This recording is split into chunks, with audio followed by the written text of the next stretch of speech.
Nagising si Marco sa iniga ang papag. Meron siyang naamoy. Masangsang na kumakalat sa buong paligid. Bumangon siya. Hinanap kung nasaan ang tabak.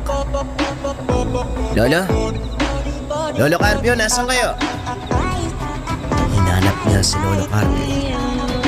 Pagpasok sa kwarto, laking gulat niya dahil kumukulo ang lana. Napuno ng nakakasangsang na amoy ang buong tahanan.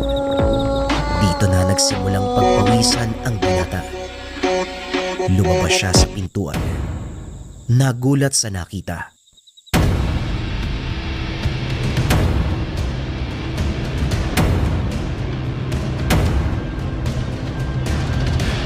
Lolo Carpio!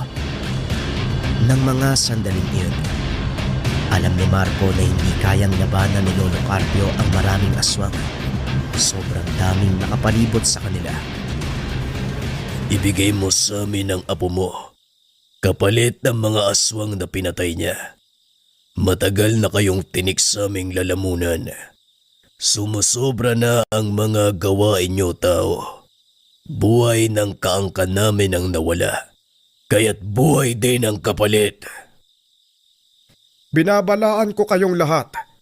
Ayokong lumala ang sitwasyon. Kung sakaling sumugod kayo, alam nyo ang mangyayari. Lahat kayo ay mamamatay. Umalis na kayo sa lugar na ito.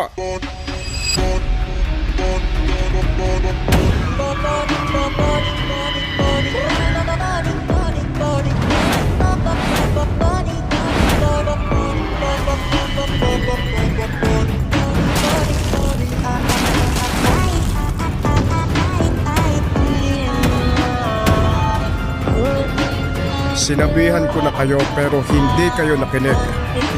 Magkakamatayan tayo kung ipagpapatuloy pa natin to.